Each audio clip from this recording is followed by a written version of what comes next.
Thank you for tuning in to the Voice of the Victim podcast. We discuss a lot of sad and potentially triggering things on this show.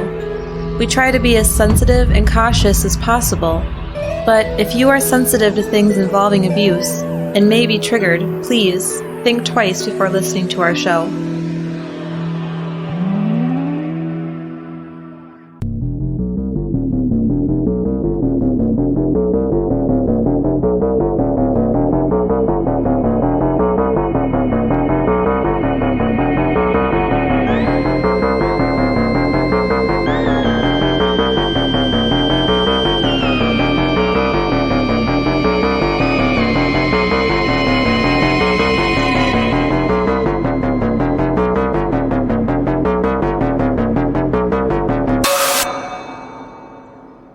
Hello, and welcome to the Voice of the Victim podcast. I'm Rosie. Hey guys, I'm Ryan.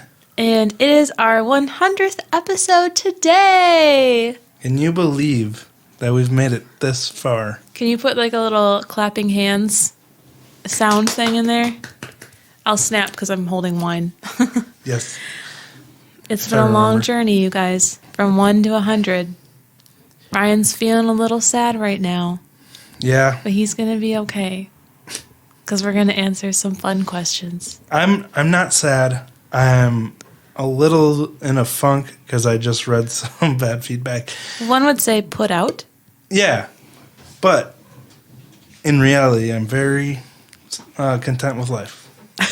You just got a little bad feedback from a listener. It's going to be fine. It's tough right before recording to get critical feedback from someone that actually likes or used to like your show, because it's harder to get critical feedback from someone that you care about than it is from some troll. So it's okay, and we do very much so take to heart what you say, what everybody says to us about our show. Yeah, we are very much human beings that are sensitive, and we need thicker skin. Probably. We're just a couple of soft beans, really. Soft beans. And that is something we need to work on, is not having hurt feelings all the time, because this show isn't for everybody. And it's going to be okay. Yep. And we also need to work on pronunciation and talking in general. And this will be easier for us to do because Ryan has some exciting news. Yeah. I'm drinking wine. Was that the exciting news? I'm going to share the exciting news at the end of the episode because there's a question about it. Right. So. Oops-a-daisy. Well, let's move on. Well, first, before we start, I just want to say, if you're still listening to us, thank you so much. Yeah. The show has been such a learning experience. The Bachelorette contestants would call it a journey, but I'm going to call it a learning experience. Yeah, the past couple months have been tough because of work and being busy and trying to find motivation. Family dramas as well. Yeah, dealing with lots of contention that we're not causing, but we're dealing with the brunt of the fallout. So it's been stressful. Hopefully it hasn't come through in our show too much. But as you can tell, this is a very real episode. We're just going to... But... based on the news that I'm going to share later, we will have a much more focused approach in the future for our podcast. And it'll be great for the listeners, and it'll be great for us to be able to have more time to make the best show we can, because obviously we've been really rushed in the past trying to get a new episode out every week and be as detailed and accurate as we can with only having a couple hours a week to actually work on it. It's a lot. And we love doing it, but we know the quality can suffer sometimes just because we're so busy. Right. This is our baby, and this baby's getting bigger, and bigger babies need more attention. No, they always need attention. But my point is that this is our child, and we need to give it all the love it needs. So thank you guys for sticking it out with us. We have some questions that you guys have sent in to us so kindly. And I guess we better get started on them because we have, 50? Yeah, roughly around there. Sorry if I didn't say your question. I've tried to find them all. I've been digging and searching and scrubbing through emails. So I think I found most of them. Mm-hmm. And first, these are going to be our Instagram questions. Cheyenne gave us quite a few. We're going to start with hers. Number 1, will you guys ever do a video version of your podcast? Yes. No. Yeah, probably. I personally am so self-conscious. I just really hate talking to a camera. But Ryan is quite used to it because he does that when he makes music videos. So probably in the future we will. Yeah, well, we're actually recording a video tonight for our Patreon. We've already tried recording it once, and then my phone crashed, which we were using as the camera, and lost the entire video file. So, but honestly, it's okay. That was a waste of an hour. I was just hiding behind the cat anyway, most of the time. It's true. This time we'll be a little more prepared. But anyway, I would like to do more videos. Maybe start posting them to YouTube eventually. Good. For you. Number 2. What has been your favorite episode or story thus far? Oof.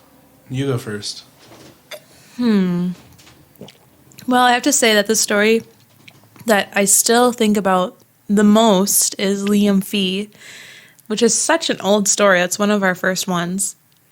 But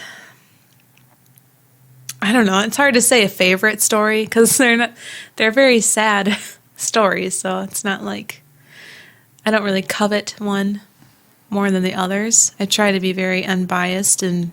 Well, you felt a personal connection to it because he reminded you so much of your brother. Yeah, so that's why I would say Liam. What about you, Ryan? Man. Well, I think that the recent Jason Corbett episode we did, that really stood out to me because it's scary that someone would take advantage of the fact that, so many people have been abused and lie about it and use that as an excuse for murder. That was a very interesting one. Yeah. So, yeah, I have a personal connection to every single case we do because I spend hours and hours making an outline and researching, and it's like, by the time I'm done with an outline, I'm like, whew, that was, it's kind of draining to focus on these things for such a long time while you're creating an outline, but it's important to talk about. So, All right. What's the next question? What is a burp talk? What is a story that you look forward to sharing with us? Oh man. Well, I'm really excited to do a deep dive into the Ariel Castro. It's something I've been I've been planning for a long time, but there's so much to go through because there's 3 separate victims that I wanted to wait until I had more time to dedicate to it to make the episode, detailed and accurate. So. And I personally am excited to do an episode with a background of blood diamonds and where our jewelry is coming from overseas. I find it very interesting, and I feel like a lot of people don't know much about where their precious stones come from. Yeah, that documentary we watched was really interesting. Yeah. Just the difference in quality of life it's really sobering when you think about it. But it makes you grateful to live in a country that has so many comforts. Right.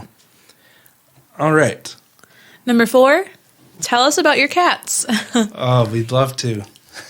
Well, we have 3. We have Zucchini, which is our first rescue. He's the one with the chopped off ears and the pudgy face. He's around 9 or 10 now, would you say? think? I don't know, 8. Burrito. Well, I guess Quesadilla came in the picture next. He's our orange tabby. He's very shy, but he's also a love bug. We usually call him Mama Quasi. Yeah. He looks like the owl from Fox and the Hound. He's just a big fat mama. We love him.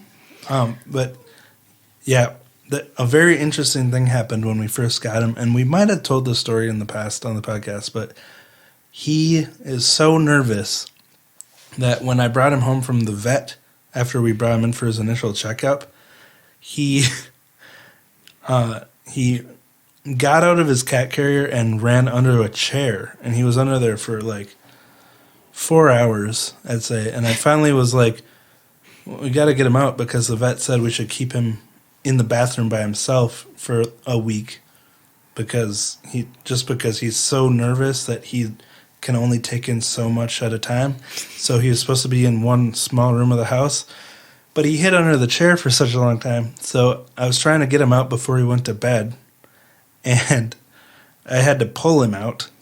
And once he came out, he flipped out and like clawed me. I tried picking him up, and he like started flailing and clawing me. And then he finally ran into the bathroom, and I shut the door. But like, I was in the bathroom with him, and he was running, trying to claw his way up into the corners of the bathroom. And he ended up ripping one of his back claws out because he was just like so frantically trying to run away. Mm-hmm.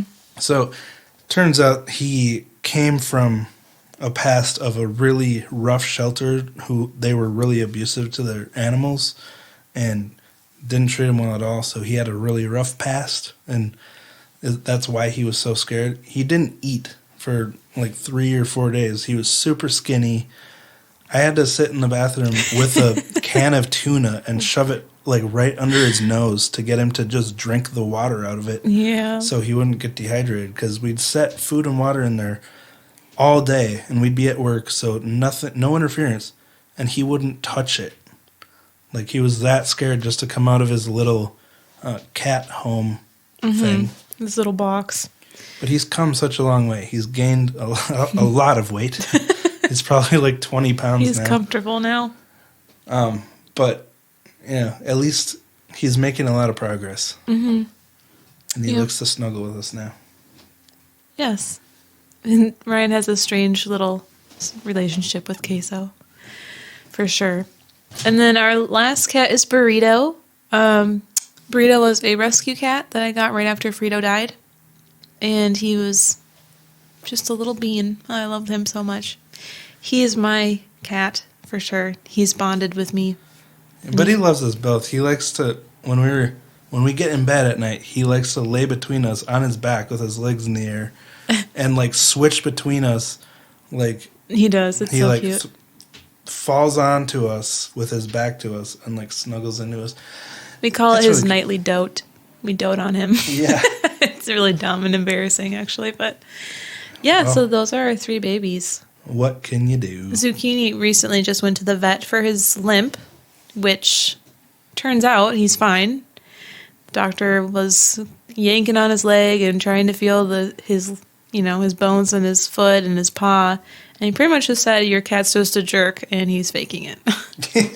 So that's the second time we brought him in for the limp, and now I'm starting to believe it, that Zucchini just does that for attention. Yeah, we don't... It sounds possible in my understanding, and as you know, I'm an idiot, but he notices he gets a lot more attention when he's limping. So especially just like a cat can be trained with treats, he's trained with attention, that if he limps, he gets more of it. So yeah, that's how which he got plenty before, but... Yeah, we were never not giving him attention. Anyway, one more question from Cheyenne. She says, tell us something you have learned from doing the podcast. Oof. I know. You go first, yeah. I guess one of the main things is that everybody has an opinion. And they are willing to tell you, no matter if you want to hear it or you don't want to hear it. You are going to hear it. Mm-hmm. And most of the time, we really love hearing opinions, especially when they're kind and considerate, and remember that you're a human and very much prone to make mistakes. But the thing I've learned is that I still have ADHD. If I get any distractions while I'm trying to make an outline, it's like, it's hard to focus sometimes. But once I do get focused, it's like I'm laser focused and I can't get my mind off of it. Yeah, very true for you. The joys of having ADHD. Yeah. It's beneficial when you're really focused on something. Mm-hmm. But, I mean... We've got some amazing feedback. And it's so much easier to dwell on the negative than the positive, I'm sad to say. Yeah. I gotta say. I feel so guilty, like, feeling sad about what I just read when so many of you have given us such nice feedback and been so kind to us. So thank you. Even if you have something critical to say, you've done it in such a kind way that it doesn't, cut us to our core. And we really try to do better every week. We try to work on things, but, once you start working on one thing, other things start to slip. And that's just the way it is. It's a constant work in progress. But yeah, we really appreciate your positive feedback, and I really want to try to focus on it more. But one of the things that I've learned from this is just how to organize a story into different sections, and I'm always trying to get better at it, but writing an outline is definitely working out a muscle. The more you do it, the easier it gets. And you can try certain things, see if they work, of how to organize a story. So that's been pretty fun just to learn how to do that. And I'm still very much learning because I'm nowhere near as good as a lot of other podcasters. But hopefully I'm going to start focusing on that with more energy and time. More vigor. Yeah. So, Thank you, Cheyenne. We really appreciate your questions. This episode of Voice of the Victim podcast is sponsored by Best Fiends. We talk about a lot of tough things on our podcast. You guys know that. Sometimes it wears us out, and it's really mentally exhausting. But something that has helped us with that is Best Fiends. It gives our minds a workout, and it really helps us get into a better mindset after a long day of hard researching. Rosie is very much better at it than I am. Thank you. What level are you on now? I just finished up 254, so now I'm trying to defeat 255.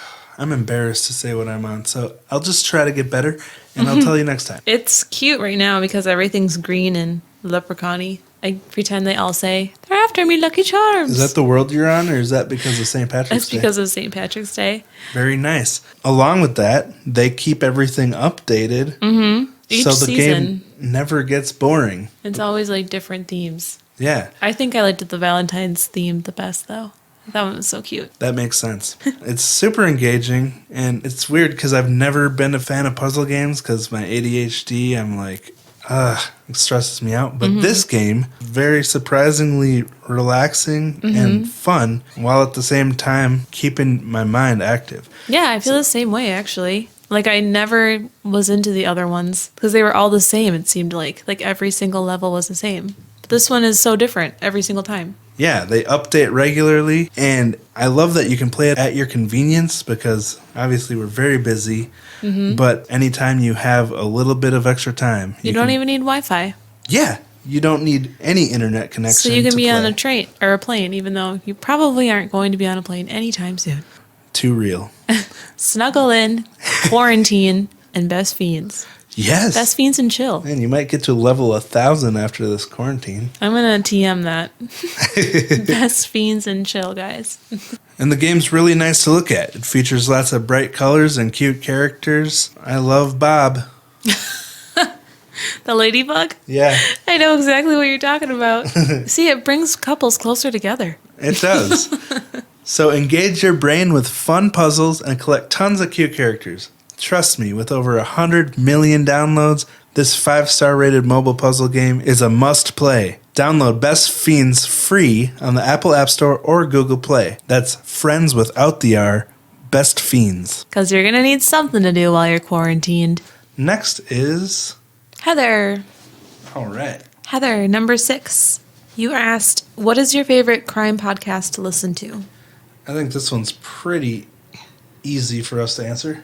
Generation Y? Yep. I mean, Generation Y was the first podcast I ever listened to because Rosie started listening to it. Like, when was that? 2017 you started listening to it? Probably around there.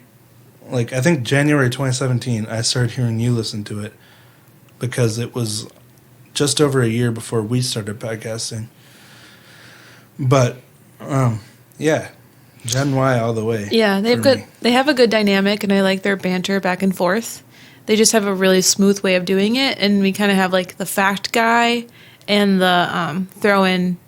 Like, they're both fact guys, but, like, one's a little bit more easygoing than the other. Yeah, and I like that. I think Aaron's a little more, like, strict, constructed, like, planned out, and Justin's more like... a little bit more bad boy. He's more like the, off the cuff, says what he's thinking. Yeah. It's really cool. And, of course, in person, they're the nicest guys ever. So we love hanging out with them. Number 7, how long does it take to produce one episode? Oh, man. Hours and hours and hours. Well, how long do you spend, Rosie? Approximately 1 to 2 hours. No, I'm not trying to compare. I'm sorry. Obviously, I've said this before, but I do all the research and outlining and stuff. And for a short episode, like a 40-minuter, it's probably 4 hours minimum to put an outline together. Then there's the recording time, which is, at least as long as the episode is, plus another 20 minutes because we make so many mistakes that we have to edit out. Then there's the editing time, which is probably 4 times as long as it takes to record. And then there's the publishing, there's the social media, and all that. So I'd say for a 40-minute episode, probably at least 8 hours of work. Yeah, that's what I was thinking in my head. So yeah, it depends on the episode, the length of time that we plan on talking for that episode. In the case itself, how much information Ryan can find on each case. Yeah, it also very much depends on how good of a source I can find. Some topics have a source that, like, almost everything you need to know about the person's life and everything is in one source, namely like a book or something like that. But if there's no book, or it's a really recent case and you kind of got to put the story together based on several different sources, that takes a lot longer to write one page of an outline than if you were working from a book or something like that. So, there's a lot of factors that go into it, but it takes a while. All right, let's move on to Lola's questions. Number 8, what made you start the podcast? Well, it was a cold, dreary night at Acapulco one Monday evening when we were having tacos. And I was talking to Ryan about the newest Generation Y episode I was listening to, I believe. Well, I think I was telling you about it because I listened to it at work. Oh, maybe that's how. And it was the Last Girls of Panama episode that John and I did. We always had like this thing where he would tell me about the episode because he usually would listen to it before me. Yeah, on our way to dinner, I'd tell her about the latest Gen Y episode. It was fun. And I guess we just, like 2 little kids, were like, what if we made our own podcast? Well, because the story of the Turpin family had just broken. That was fresh. And we were like, holy crap, this is crazy. What if we made a podcast focused on cases like this? And we did. Yeah. And our first episode was absolutely horrendous. Yeah. But we kept going like ignorant kids. Yeah, we've come a long way since episode 1, I would say. Yeah. Let's pretend that next week is our first episode. I'm just kidding. Okay. Like, we'll use everything we've learned in these 100 episodes and be like, welcome to our first episode of the Voice of the Victim podcast. No, probably a bad idea. Yeah. But, yeah, that's why we've been at such a war with ourselves whether we should delete our first 17 episodes or not, because we just don't want people to start at number 1 when they listen to us, when they find us initially. And I did add a clip at the beginning of episode 1, like... Did you? Well, then don't delete them. People, no one says delete them. It's just us. True. Did we answer the question? What was the question again? We did. Okay. Number 9. How did you guys meet? I would like to hear your version of the story. Have you ever heard of Multiply? It was this website that was before Facebook. It was social media. It was after Ringo, before, I guess Facebook was around, but it was before Facebook was big. Mm-hmm. And it was social media. We had multiple mutual friends in real life, but we'd never met in person. Mm-hmm. And so we kind of met on Multiply, and then later on we met in person in real life. Like when a group of our friends were hanging out. And Rosie was like, ugh. I was like, oh, you don't really look like your profile picture. Isn't that the thing that always happens? And then I developed a crush for his best friend, and you for mine. So how did I not look like my profile picture? Because I was wearing a beanie? Yeah, I guess. I looked like a... I don't know. You just looked like a little punk kid. And that's what I wanted at age 13, 12. You were 12? No, you were 13 when we met.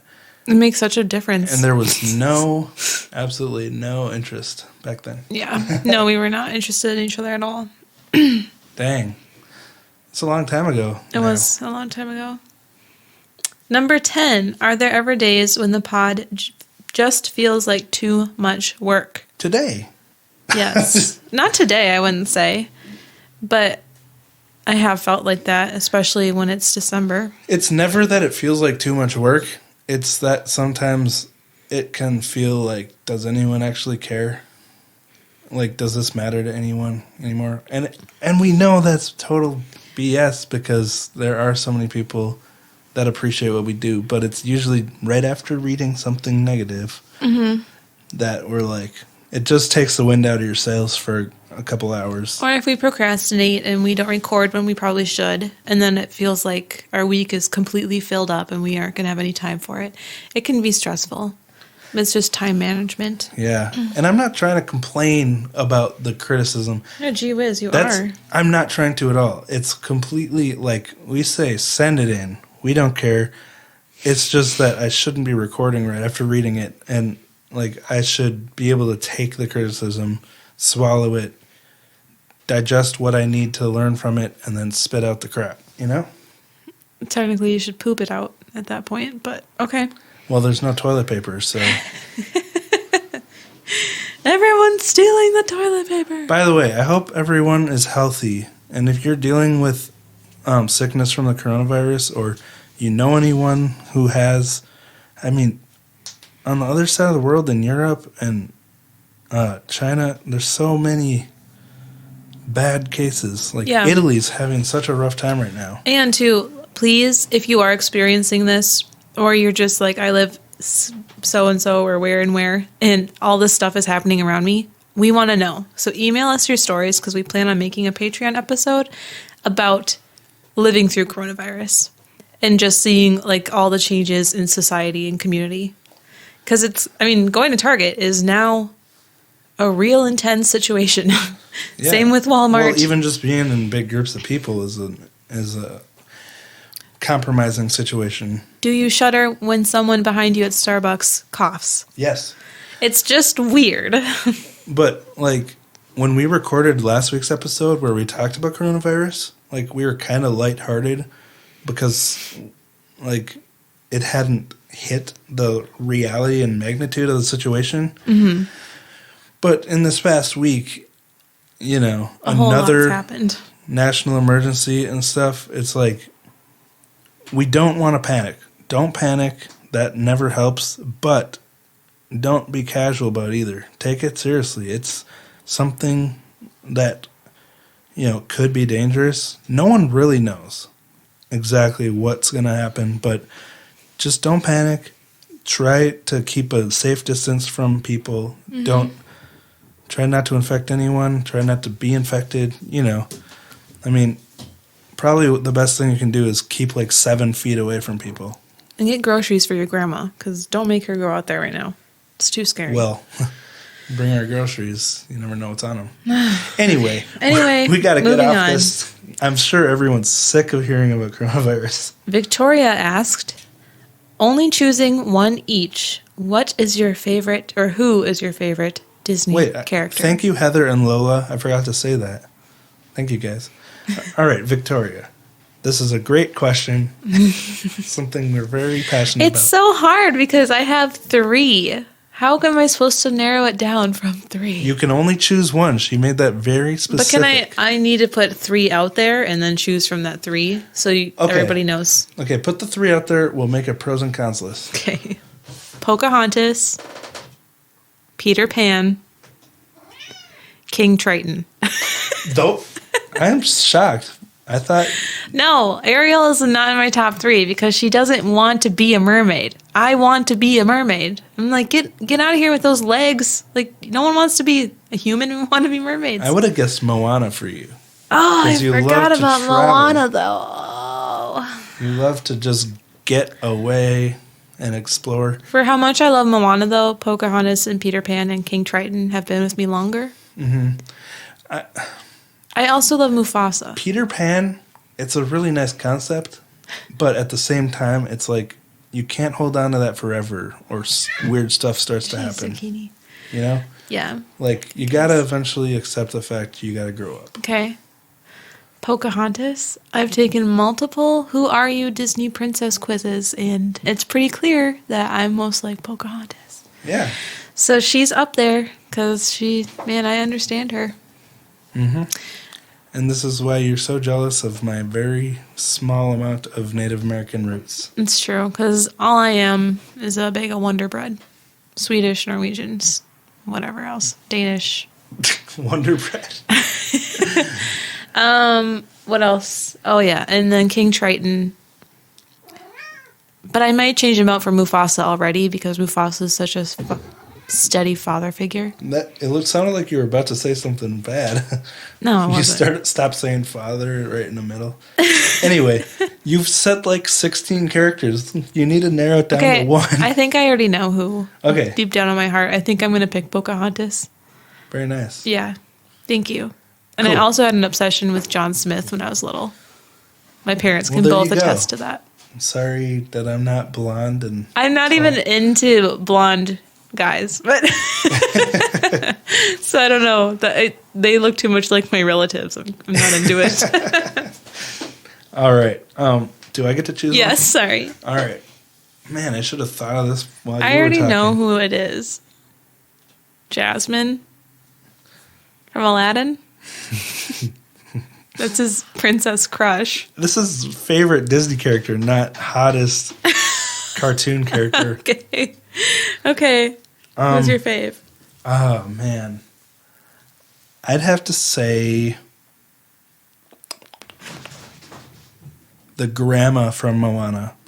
Oh, because solid choice. She's such a good example of kids are going to grow up to be adults. They're going to do their thing. You can either fight it or you can accept it.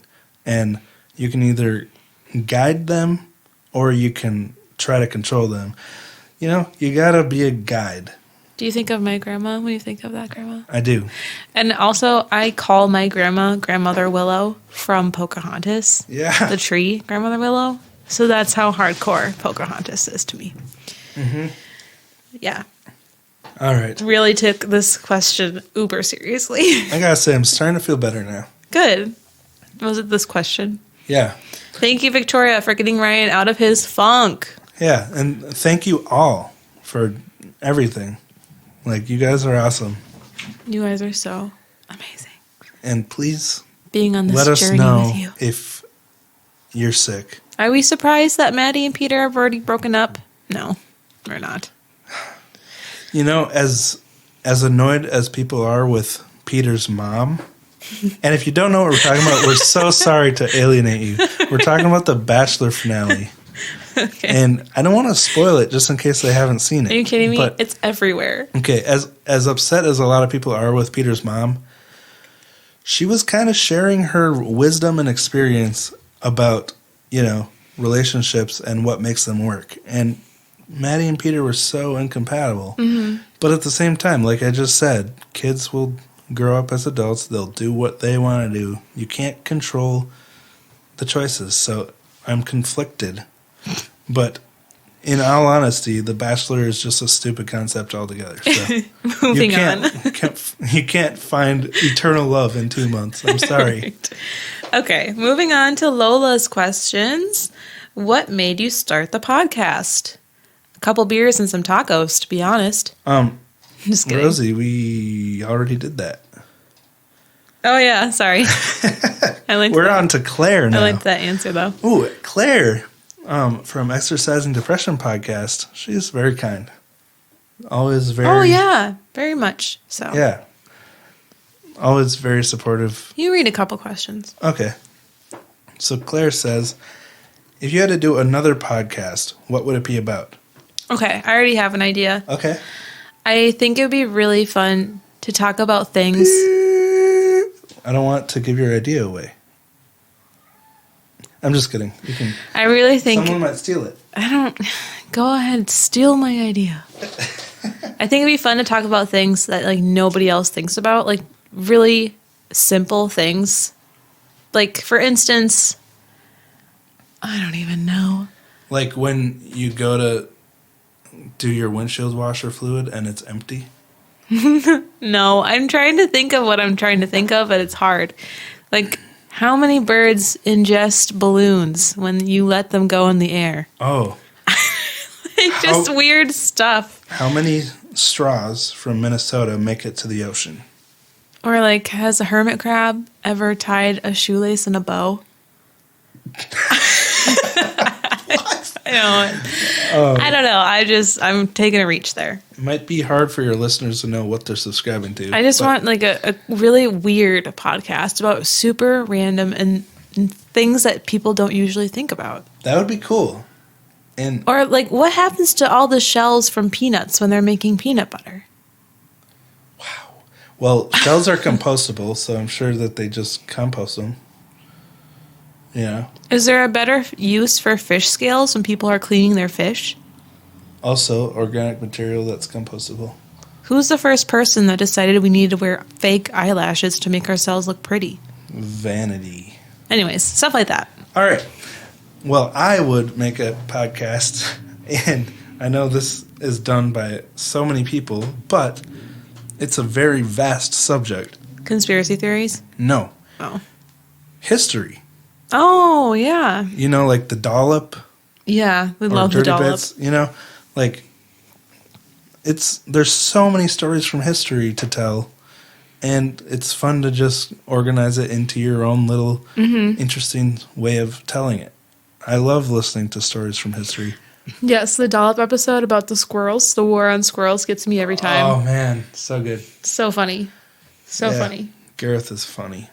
Number 13. Would you ever visit the UK?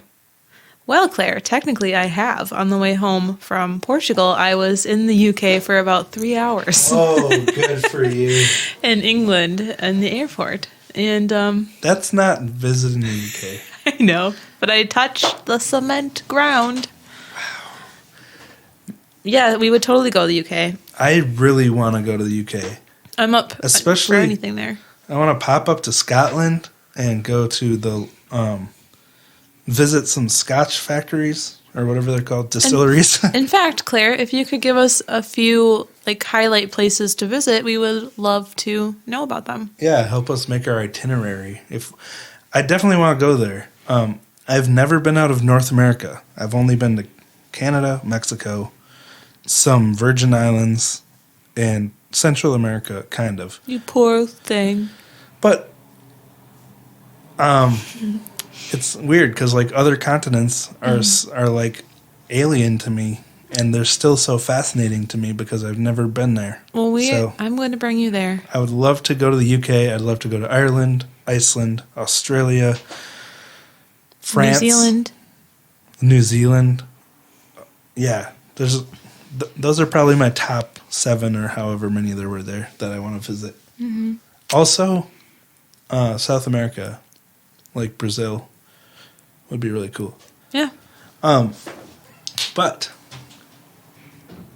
that was a really loaded answer to a very simple question. But yes, we would love to visit the UK. And if we do, let's meet up. Skylar asks, if you had to place yourself... Wait, how do we say this?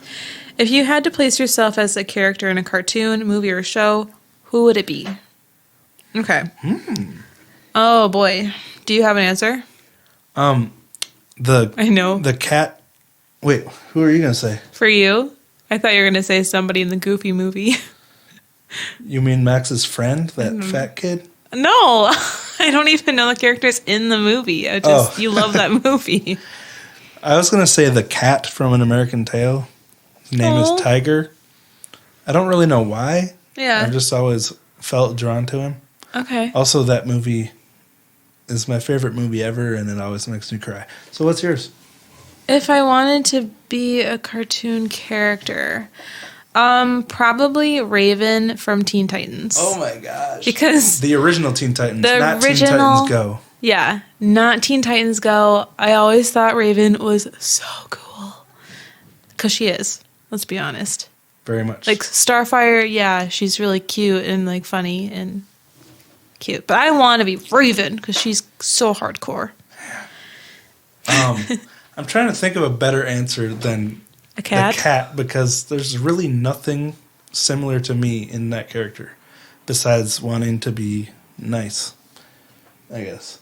It's too late. You already submitted your answer. How about who you wish I was?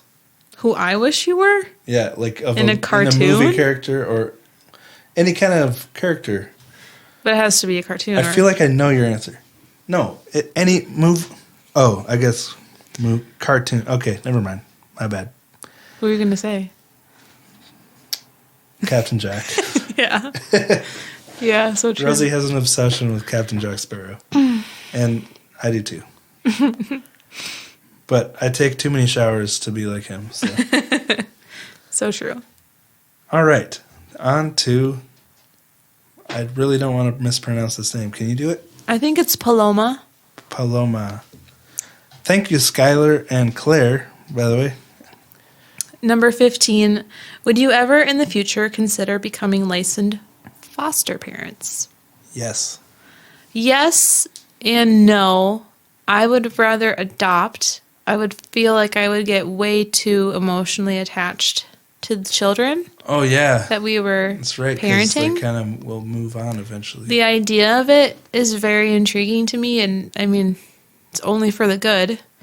But I, for selfish reasons, think that for me, I'd have to adopt because I would just get too emotionally attached. But adoption has always been something that's been really tempting to me.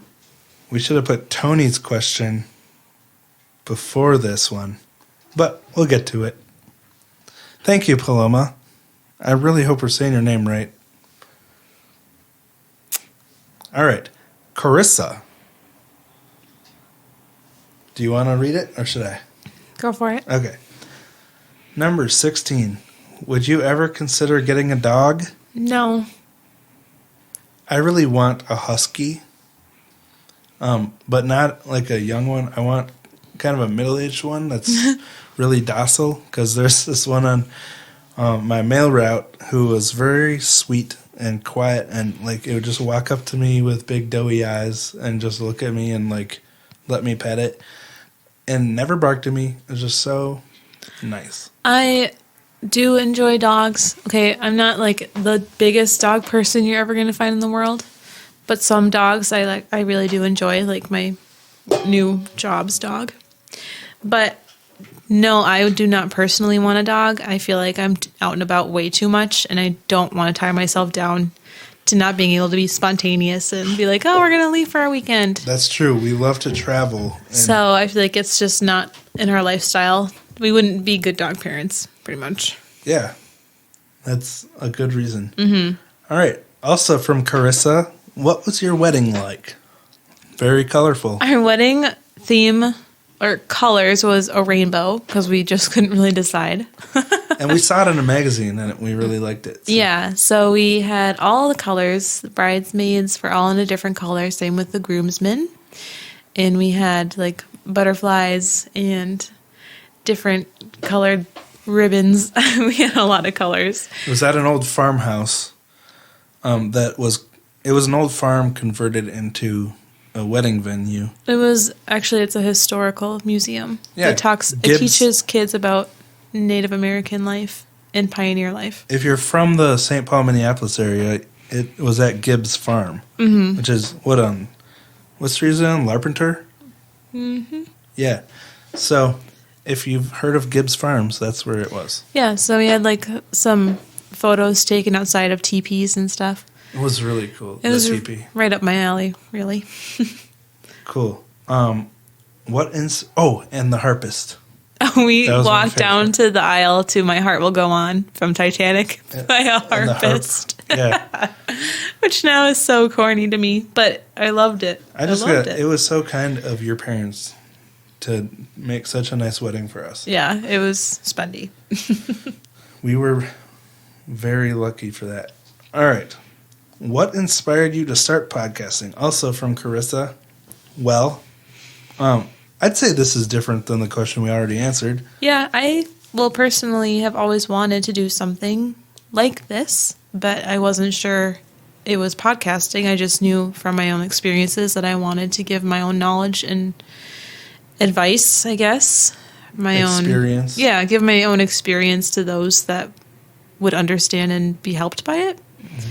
And at first I thought that meant going into human services, but I realized that this was a much more effective way for me personally to do what I felt like I needed to do. Yeah. And for me, it was a lot to do with Rosie, like her specific passion for, if you haven't heard Rosie's personal story, it's episode 18. You got to listen to it if you listen to our podcast, because that has a lot to do with why we focus on the subjects we do, and why we have a more victim-based storytelling style. Mm-hmm.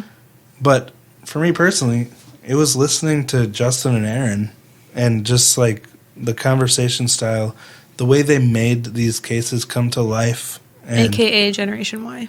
Yes. Made you feel like you were there while they were telling certain parts of the story and really think about what they were experiencing at the moments that these things were happening to them. And that's something that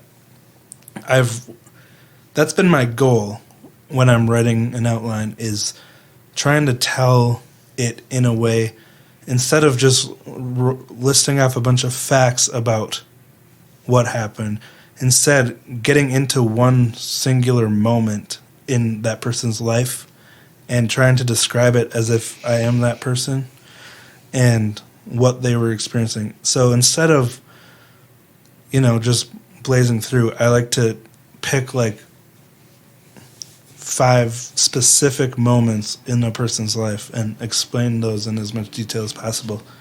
If you know what I mean. Mm-hmm. That's kind of my goal. But thank you to Justin and Aaron for just having such a good format for a true crime podcast. It's a discussion-based format instead of a, fact-based format. And thank you, Carissa, for those questions. Yeah, thanks, Carissa. Dustin asks, will you guys ever cover the Shannon Christian and Christopher Newsom case? Yes. Yeah, I had no idea what you were talking about, and then I looked up a video, and I don't want to give too much away because we definitely will be covering this case. Yeah, so thank you for bringing it to our attention because we had never heard of it. And wow, it's a doozy of a case. Yeah, we are going to cover it. Yeah, once we finish this Epstein series, this Epstein series has been difficult for me because just finding details on the victims is so difficult for this case. And it's so sad because there's so much crap about Epstein, but nothing focused on the victims besides a couple people.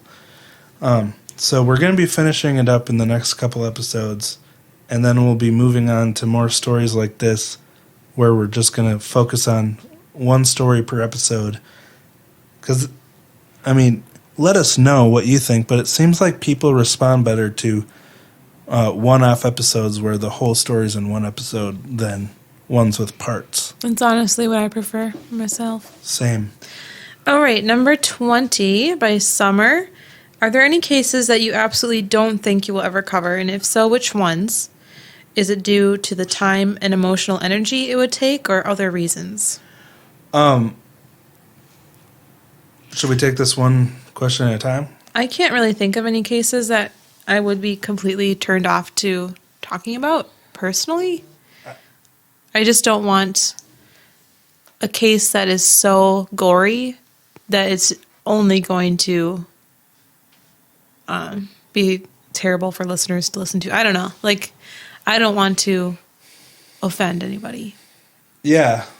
Well, it's tough to say that because at the same time, someone did experience what happened there. Mm-hmm.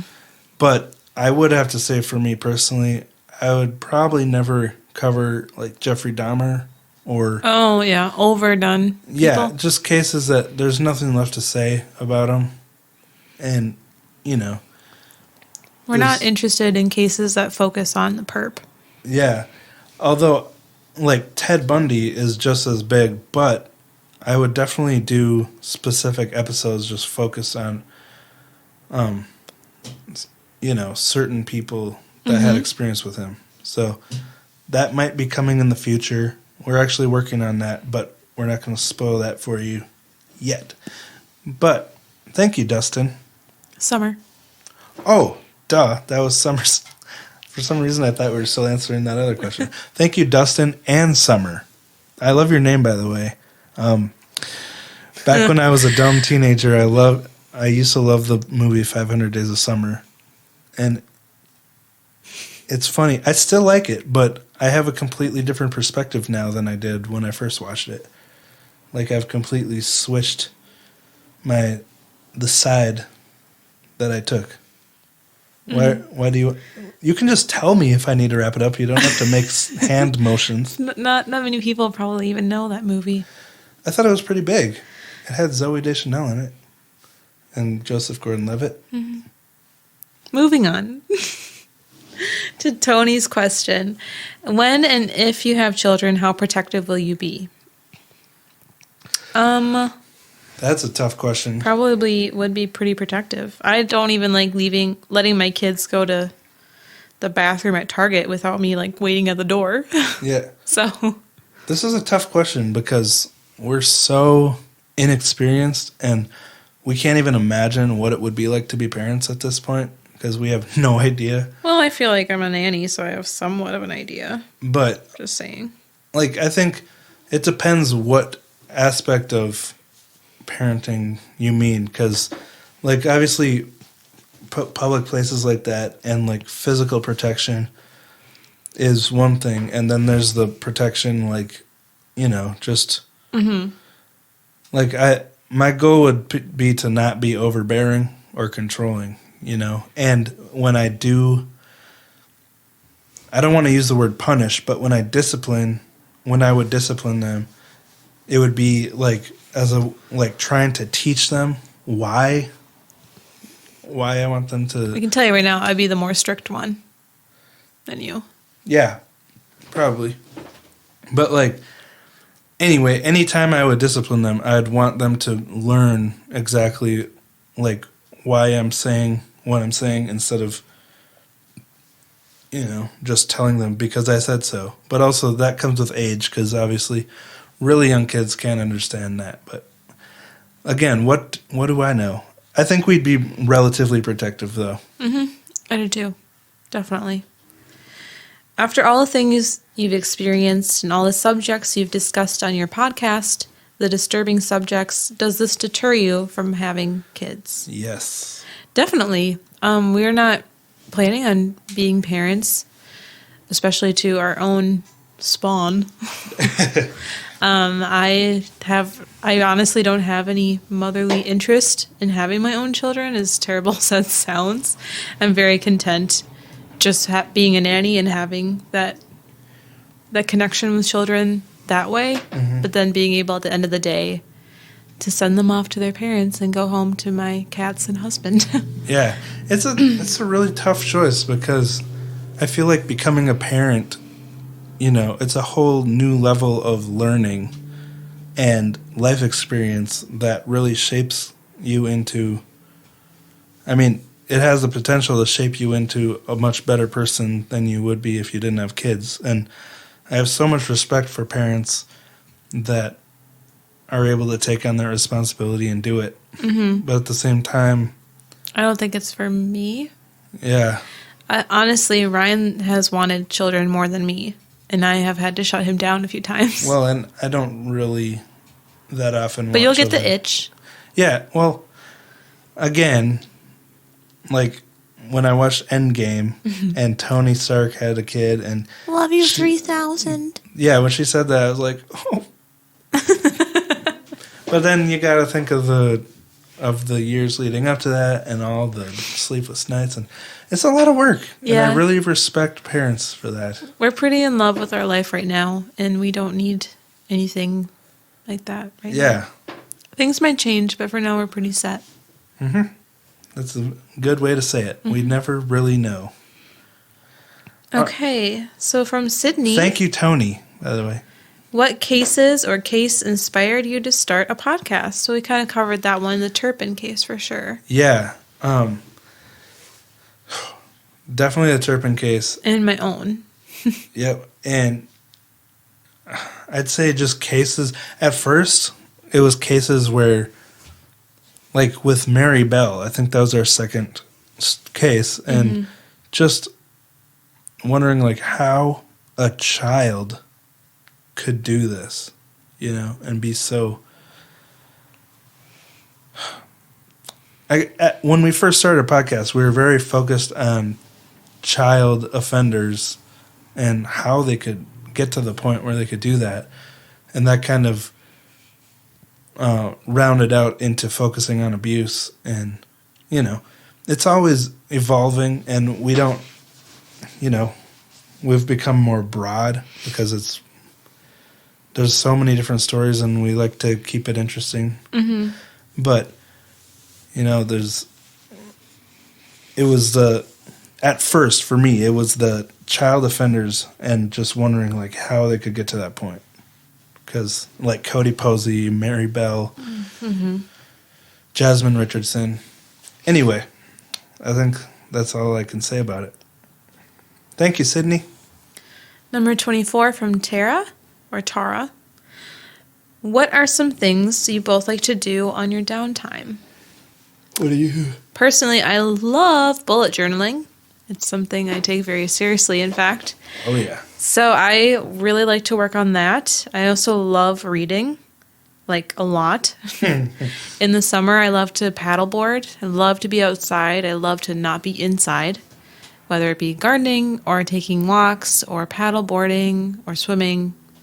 Just want to be outside. What about you? Well, I really like making music. Since I was like 14, I've been making music in my basement.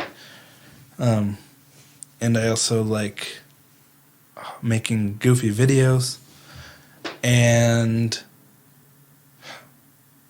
I just like to make stuff, I guess. Stuff that will last and I can look back on in the future. Yeah. I'd say music is probably my number one favorite hobby. Mostly drums and guitar and like writing and producing stuff. I like baking too, but when I'm in the mood. Sometimes it's real hit or miss with baking. I'm either like super into it or I'm just like, no. So it's another thing. Yeah. I mean, it's really good when you do bake. Thank you. Thank you, Tara or Tara. Sorry, we don't. I know a Tara and you know a Tara, so it's hard for us to know how this one's pronounced. Someone I worked with was very, adamant that it's Tara. But I know a Tara who spells like that. I know. Okay, number 25 from Crystal. What is y'all's favorite ride at Disney? Good question. Easy for me. The Tower of Terror.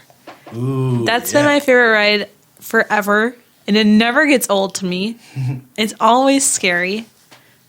I just love it. I love everything about that ride. I think it's just it's so well done. It is.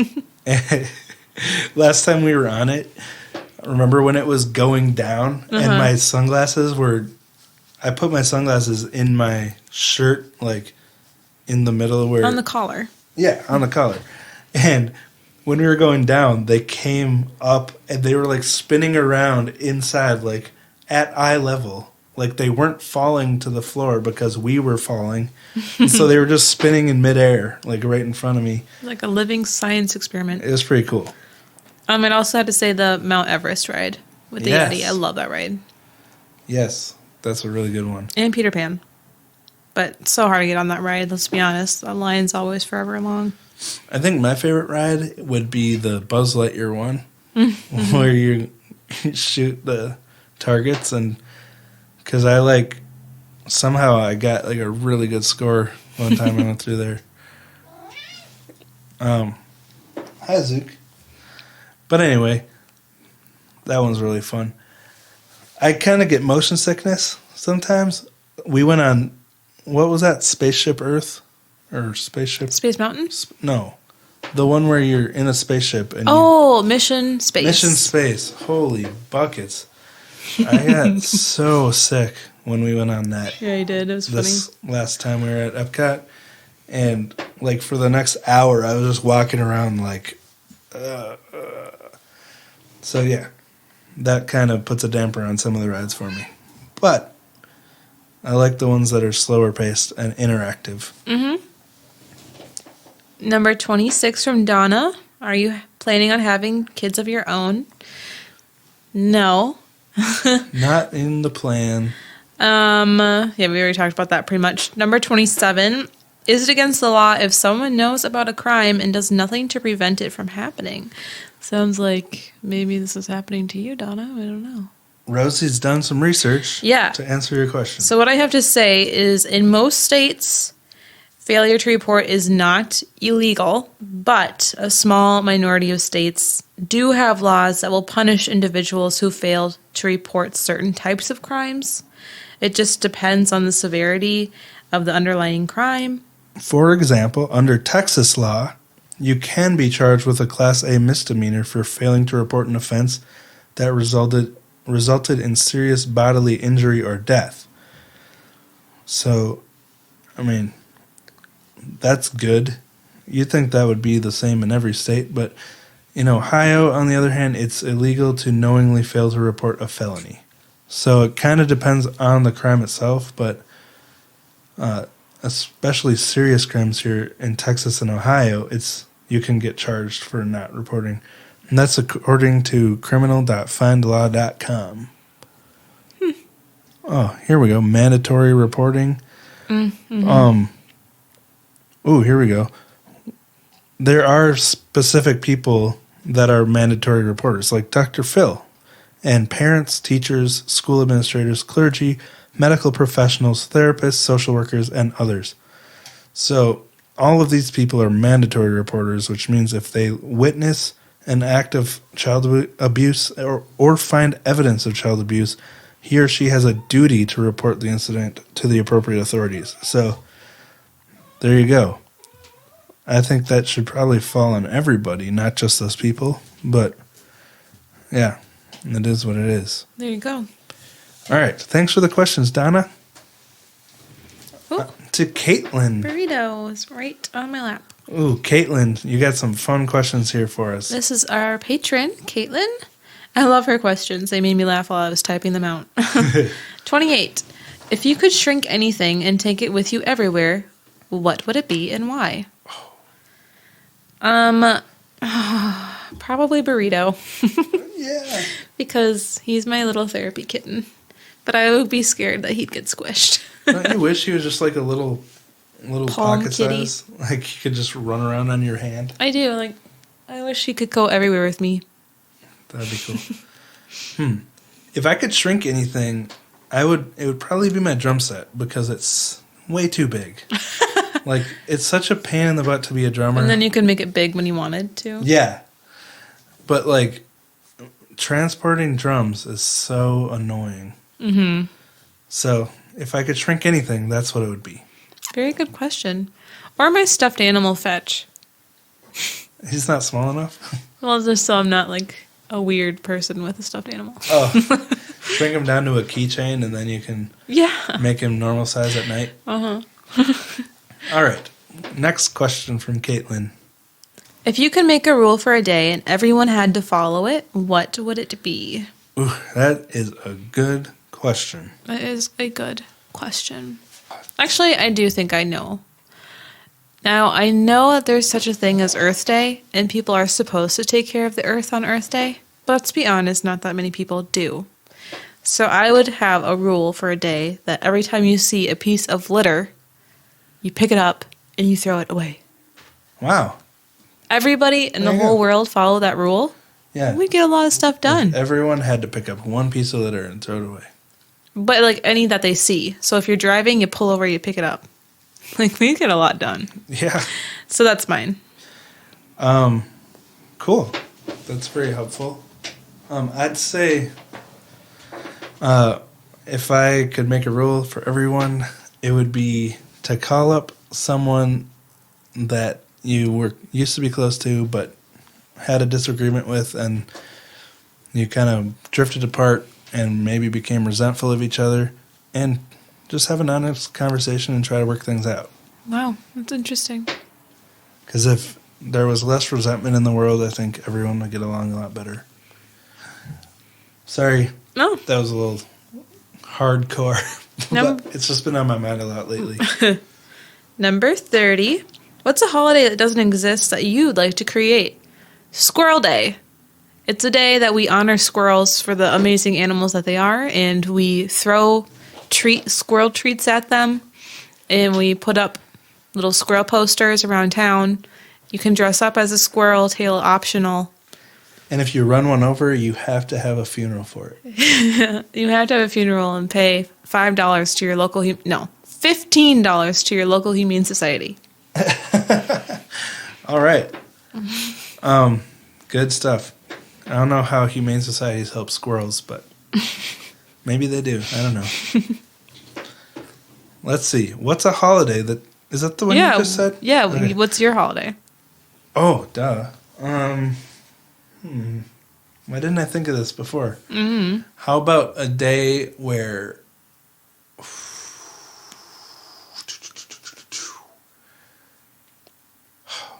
Ooh. A day where... I don't know what it would be called, but you have to try one thing that you say you'd never do.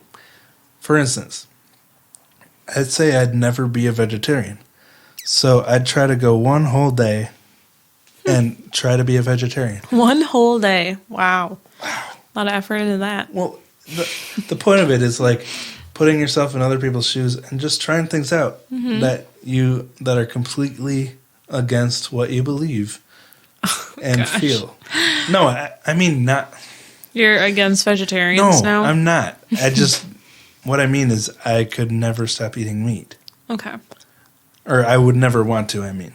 I could if I had to, and I would, but like that's not something I'm passionate about. But I'd love to give it a try on this holiday where you try something that you'd never do. We could try it tomorrow.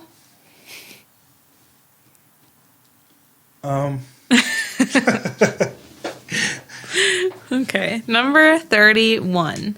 If you had to replace your hands with something other than hands or claws, what would you put on the ends of your arms? Big, meaty claws.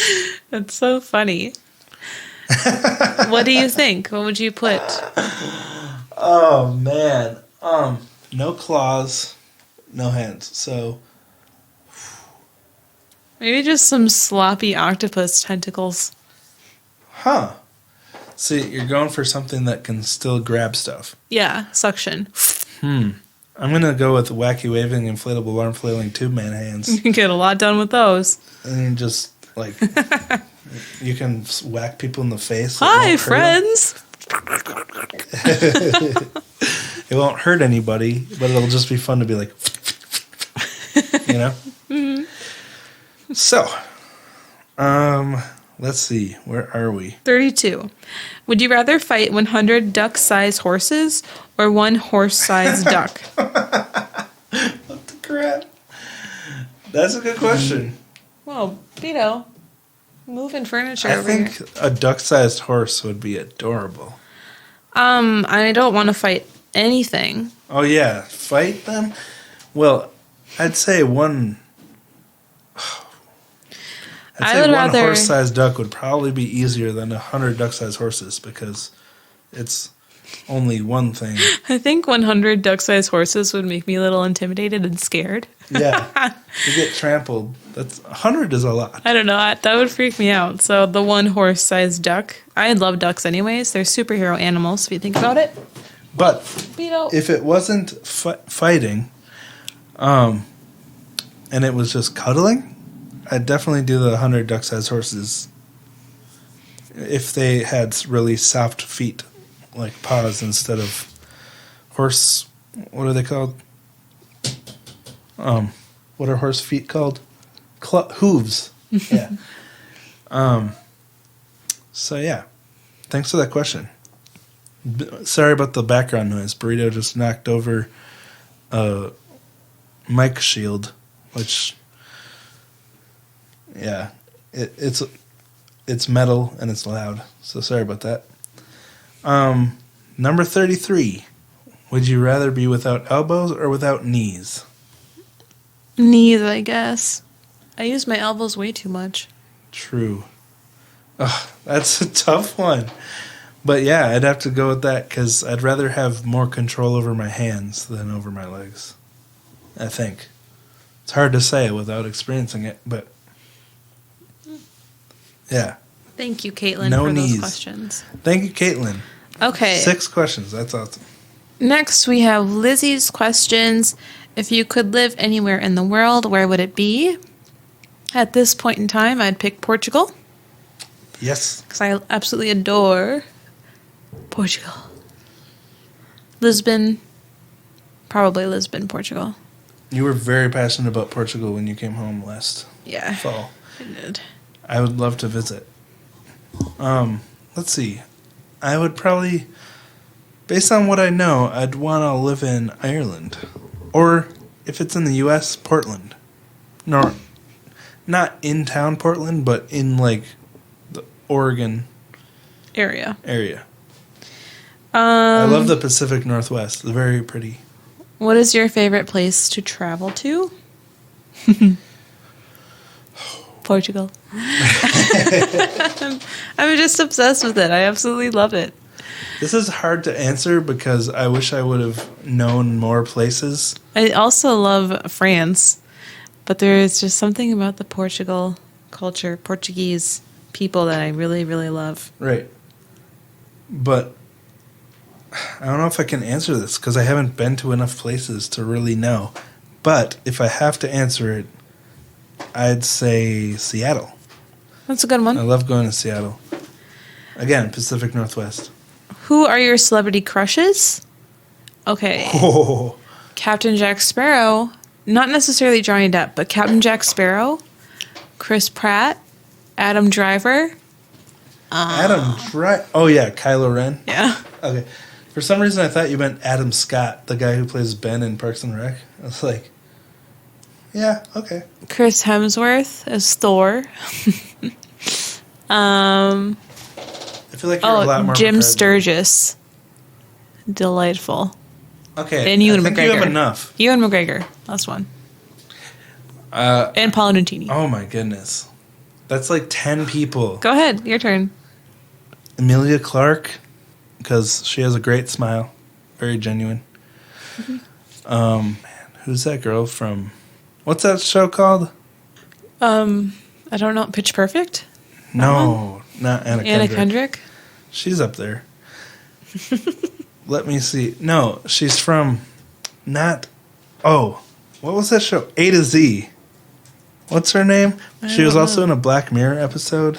I am looking it up right now. Do you have anything to say while I'm looking for this? No, I pretty much said all of them. She also played the mother in the finale of How I Met Your Mother. What's her name? Kristen Milotti. Okay. Also, Aubrey Plaza. Oh, yeah. Man, Ryan Reynolds. you can't have more. You're already at like 17. Ryan Reynolds is hot. Cool. Okay. Well, I think we answered that thoroughly. What are your dream jobs? Probably, you know that show where they're saving whales and they're in like the ocean and the boats are rocking and they're like getting all the whale hunters out of there? Yeah. I would like that job. I think I'd be very good at it. Cool. I'd get way too seasick for that, I think. Yeah, I think you would too. My dream job would be music producer. All right. What is your favorite food? Sushi. Same. Sushi, pho. Love Vietnamese. And also tacos. I Yep. adore tacos so much. Yep. I'd say sushi as well. And burritos from Chipotle. And steak, ribeye. Next. Would you rather fly or breathe underwater? Probably breathe underwater. Just so I could be more mermaid-like. Huh. That's a tough question, but I'd say fly. Because how fun would that be? It'd be super fun, but if somebody saw you, they'd be like, look at that person. But breathing underwater, you could be more hidden. Yeah, I didn't think of that. All right. Describe your significant other in 3 to 5 words. Deep. Thoughtful. What else would I say for you? What's the word I'm looking for? I don't know. Deep, thoughtful, understanding, inconsistent, Yeah. I'm glad you threw some negatives in there too, because and we're people. ADHD. Thank you. That's all very accurate. I'd say honest, loyal. What's a word for when? Well, I'll come back to that one. What's a word for when you're really concerned about your appearance? Vain. Maybe. Yeah. Self-conscious. Yeah, self-conscious is a better word. But definitely honest, loyal. I appreciate that. You're willing to communicate. Oh, reasonable. You're very open to communication and just working things out. And one more, spontaneous. Thank you. I appreciate those. Okay, 3 more to go. Thank you, Lizzie, for 7 questions. Terry, you're our last contestant. What's a pointless cool thing that you can do? A pointless cool thing that I can do? What? I can make stuffed animals talk. Oh, yeah. And I'm a really good puppeteer. Like, I can make them have conversation with you with arm gestures. It's true. Do you want to give it a sample? No, I don't have a stuffed animal right now. And also, I can gleek on command. Just do it. No. Just do a sample of... No, I can't do it on that. Of your voice for fetch. No. Please. I can't. Okay. Maybe someday.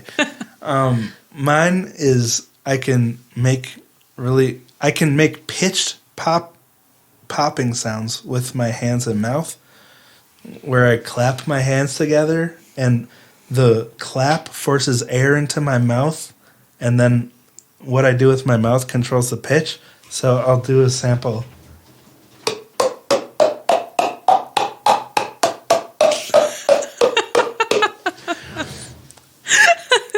Maybe I'll post a video of that on Instagram. So I can dolphin click. I'm doing. Wow, that does sound like a dolphin. Yeah. You can also roll your tongue into an M. I can. And a clover. Okay. Yeah, that's what I meant. Clover. But you don't have to do it on microphone. Right. It doesn't really work. All right. What do you love to spend money on just for fun? Oh. Piercings for me. I'm up to, 15?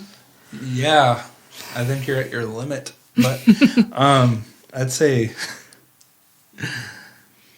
music equipment, but more recently, a lightsaber. Yeah, a lightsaber. You know, it's not my most responsible moment, but I love it. So that's what really matters, right? Mm-hmm. I like to spend money on a lot of things, but piercings is the one, consistent thing of the same thing that I spend my money on. Yeah. So here's our last question from Terry and our last question of this episode 100. What is your favorite alcohol? Beverage. I love a good Long Island. In fact, one of my nicknames has to do with Long Islands. Long Island Rosie. I also really like peach bourbon, and I like Moscow mules. Find them delightful, and a good old rum and coke when I'm feeling like a pirate. Yeah. My favorite is definitely whiskey in general, but I love Lefroy Scotch. I love the peaty, smoky scotches, and I actually like Jack Daniels. A lot of people think it tastes like garbage, but I think it tastes like banana bread. Mm-hmm. And I really enjoy just drinking Jack on the rocks. But scotches I like neat, because you can taste like the oily texture and stuff. Otherwise, I'm not a huge fan of mixed drinks, because I like to do low carb. And sugar makes my allergies really bad, so I try not to have sugary drinks. So there you have it. I just realized what a boring answer I just gave. But Scotch is very layered flavor, and I very much appreciate it. And it takes so long to make. Tastes like a burning tire. It takes 10 years to make my favorite Scotch, and that's on the low end. It tastes like a bonfire to me, but everyone has their own taste. So, wow. Episode 100, 43 questions. There you have it. This was a lot longer than I expected it to be. We're at 1 hour and 23 minutes. Are we really? Yeah. Jeez Louises. It'll be less when it's actually published because of when we screwed up. Mm-hmm. And the beginning stuff. But anyway, thank you guys. If you've made it this far, we appreciate it. I hope you feel closer to us as a couple and individuals. Especially thank you guys for sending these questions to us, because without that, we wouldn't have had an episode. Mm-hmm. So 100. We're in the triple digits now. So now it's time to answer oh, my goodness, Rosie. What? The questions from Twitter from that. These are the ones that we missed. These are the ones I was thinking about. All right. This is from @Made by Megan. Oh, wait. Made Megan. It's 100th episode questions. Rosie, what all did you do for the family you nannied for, and what is the difference with your new nanny job? Oh, okay. Well, my old job consisted of 3 boys. I started off with a 5-year-old and a 2-year-old, and then a third came along. And then I ended the job when I had an 11, 8-year-old, and 4-year-old. I was a homeschool teacher. I was in charge of doing meal prep and baking and a little bit of house cleaning, bringing them to lessons and extra activities like their bowling league and their archery league, stuff like that. And now my new job consists of 2 children, an 11-year-old girl and a 2-year-old boy. And the 11-year-old goes to school. I no longer have to do homeschooling. And the 2-year-old takes a nap, which is amazing. Yeah. And I do a lot of house cleaning and organizing for this family, which I love organizing things, so it's quite nice. Yeah, with Rosie's change, she wanted something a little less stressful. Because it was a lot of work doing homeschooling and looking after 3 boys. Mm-hmm. She would come home stressed out a lot. But now things are getting better. They're a little easier at work, wouldn't you say? A lot, And yes. now you work 6 days on, and then you have, or I guess you work 4 days one week, 2 days the next week, and then you have a chunk of days off so you can recover. So it's a pretty cool schedule. It's a really awesome schedule. And the next question, Ryan, what is your new job? I don't think I heard you say. Let's answer these last two questions first, and then I'll get to that because it's a lot to explain. Do your families get along? Question mark. Yeah. I think my so. mom. Uh-huh. We were just hanging out this morning with my mom and your grandma and aunt and uncle. Mm-hmm. It's a very nice time. All right. Do they listen?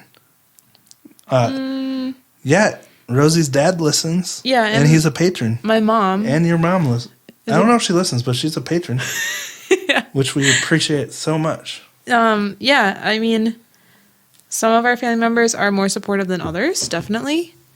Of the podcast in general. Right. But, I mean, just because they're not supportive of the podcast doesn't mean they're not supportive in other areas of our life. So. Right. But I think that's to be expected, you know? It's not like...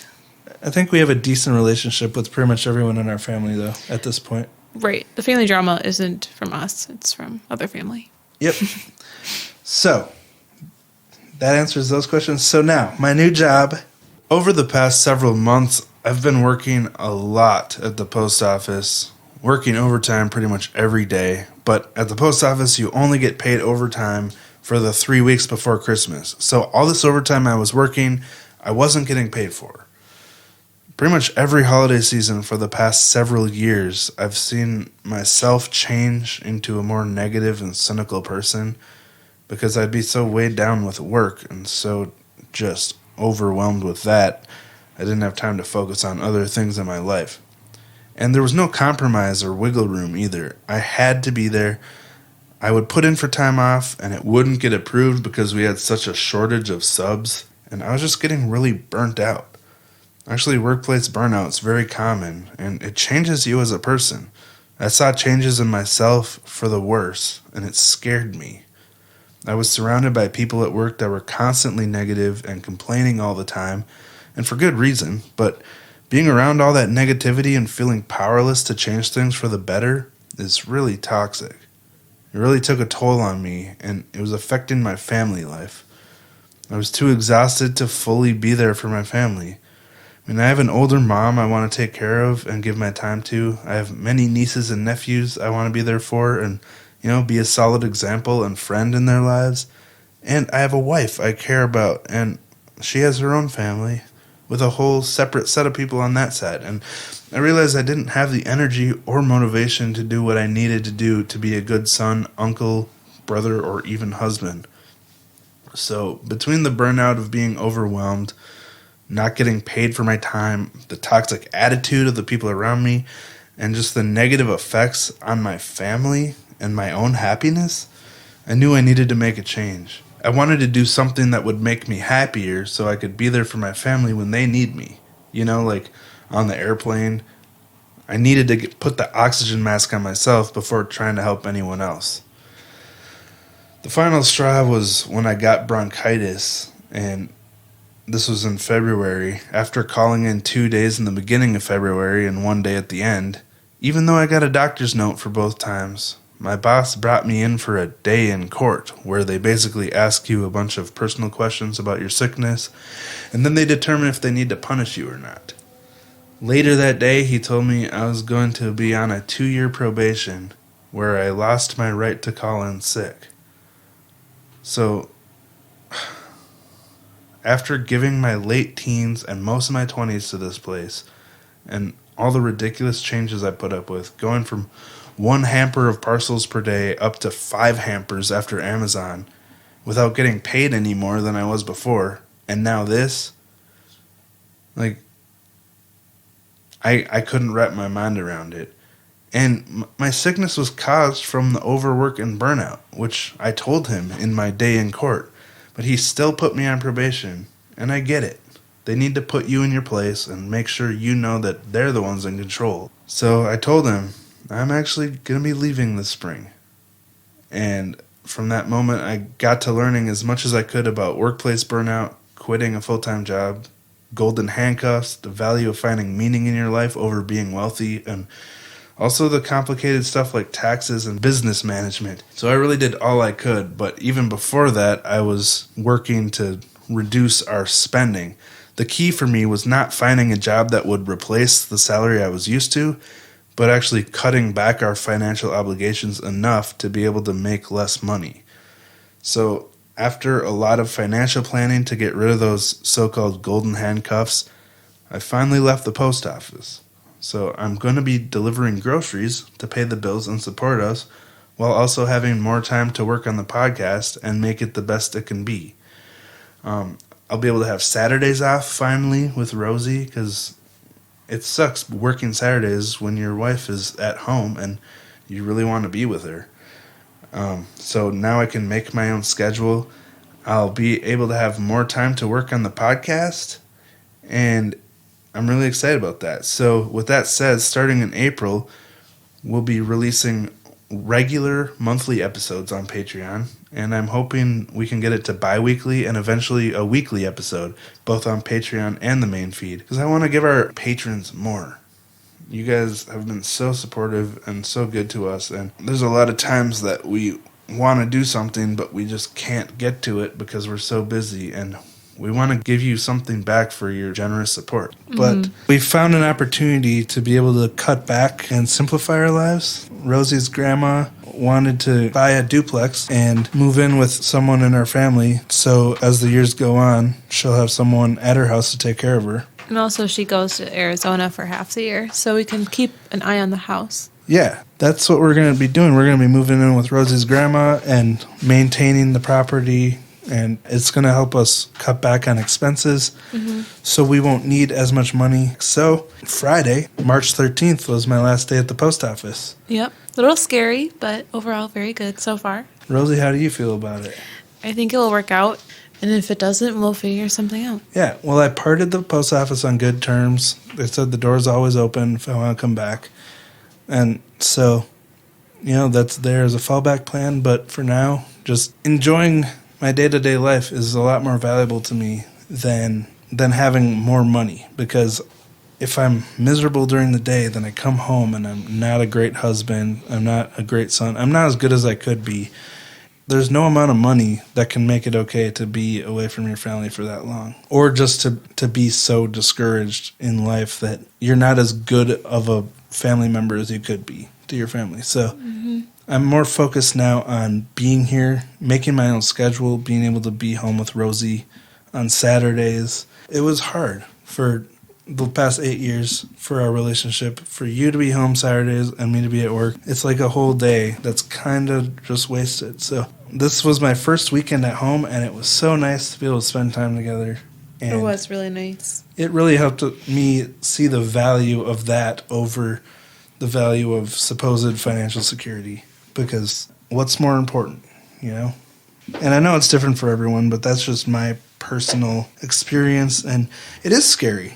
But at the same time, if you want to take charge of your life and take a risk, especially with all the sickness going around, I just want to be able to be there for my family. And I completely understand people being concerned about it. I mean, I'm concerned myself. If you're going to take a risk, you should be scared. But it's even scarier to be stuck in a spot that makes you miserable. So anyway, I'm going to be spending more time on the podcast to keep trying to grow and make the podcast better quality, better storytelling. And also, we're going to start trying to release more Patreon episodes. It'd be exciting. Very exciting. Yeah, that's the big news with my job. It's scary. It's really scary, but I think I've already said what I'm trying to say. It's just more valuable to me now to take care of my family and grow something that we really care about. So, do you have anything else to say, Rosie? No, I think we've kind of squeezed the talking sponge dry. Well, it's 100 episodes, guys. Thank you so much for listening. Next week, we'll be back. Rosie looks very tired. I'm good. We're going to wrap it up, and we'll talk to you next week. Bye.